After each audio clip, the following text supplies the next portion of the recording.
जय श्री कृष्णा। आपको भगवान से क्या मांगना चाहिए? मान लीजिए कि आपको कहीं भगवान मिले और वह आपसे कुछ भी मांगने को कहें, तो आप क्या मांगेंगे? धन, कार या 5 मंजिला घर या संयुक्त राज्य अमेरिका का राष्ट्रपति बनना है?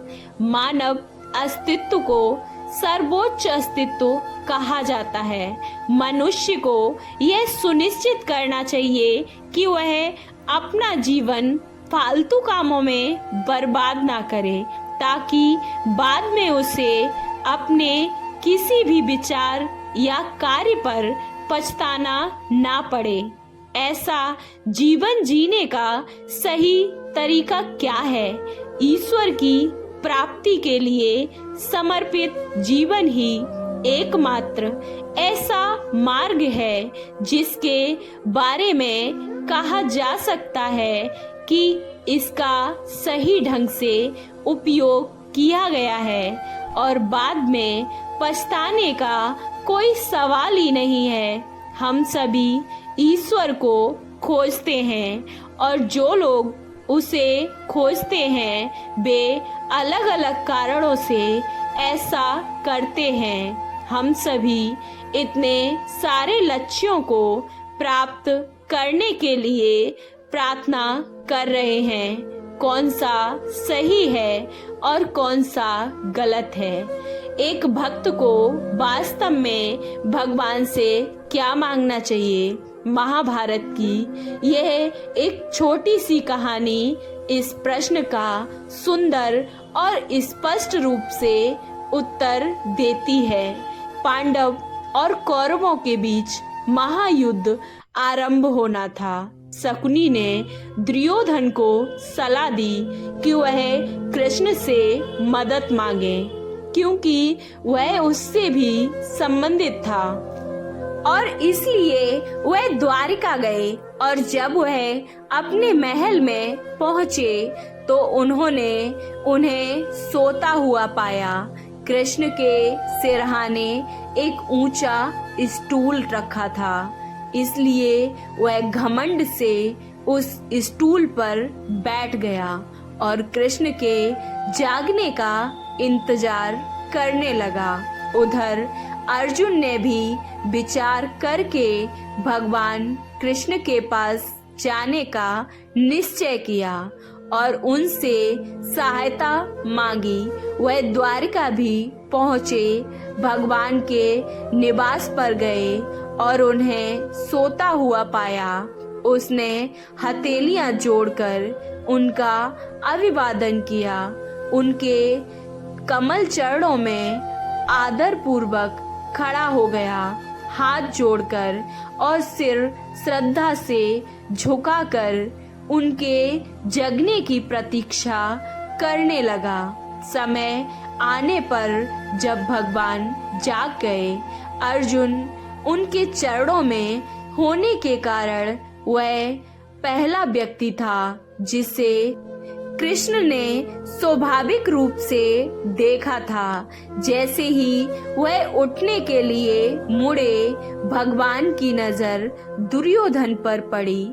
उनकी यात्रा का उद्देश्य उन्हें पहले ही ज्ञात था। हालांकि उन्होंने उनसे पूछा कि वह उनके लिए क्या कर सकते हैं। दोनों ने उत्तर दिया कि वे आगामी युद्ध में उनकी सहायता के लिए अनुरोध करने आए हैं। प्रभु ने कहा कि उन्होंने वही चीज मांगकर उन्हें एक कठिन परिस्थिति में डाल दिया था, लेकिन वह उनमें से किसी को भी अस्वीकार नहीं कर सके। इसलिए उन्होंने उन्हें 2 विकल्प दिए। एक, वह स्वयं एक तरफ होंगे और अकेला बिना हथियारों और सेनाओं के रहेंगे, और दूसरी ओर वह अपनी सारी सशस्त्र सेना समर्पित कर देंगे। उन्होंने बताया कि उनके 2 प्रस्तावों में से किसी एक को चुनने का पहला अधिकार अर्जुन का था। क्यों? क्योंकि सबसे पहले चूंकि उन्होंने अर्जुन को सबसे पहले देखा था, इसलिए उन्हें सबसे पहले चुनना चाहिए। दूसरे, अर्जुन दुर्योधन से छोटा था, यह भी उसे चुनने के लिए पहले स्थान पर रखते हैं।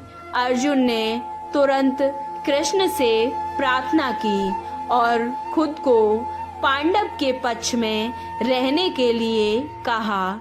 दुर्योधन ने अब राहत की सांस ली और श्री कृष्ण की सारी सेना ले ली। प्रभु उनसे अनुरोध पर सहमत हुए। दुर्योधन बहुत प्रसन्न था कि अर्जुन ने कृष्ण की सेनाएं नहीं मांगी, अन्यथा वह शस्त्रहीन कृष्ण का क्या करता। हम जानते हैं कि कौन विजयी हुआ।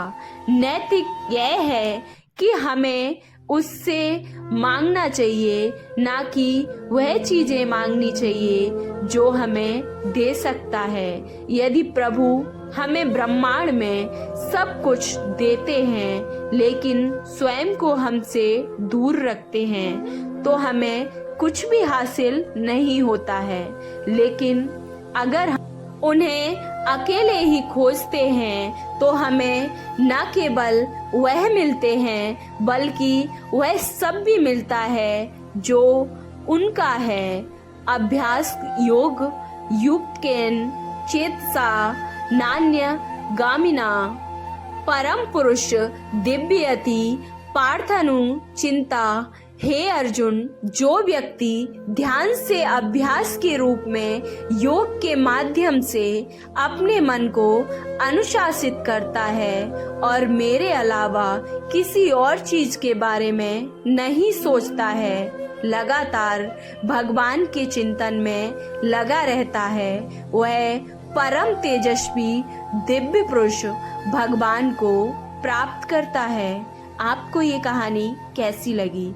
अच्छी लगी तो वीडियो को लाइक, चैनल को सब्सक्राइब करना ना भूलें और कमेंट बॉक्स में जय श्री कृष्णा अवश्य लिखें। जय श्री कृष्णा। राधे राधे।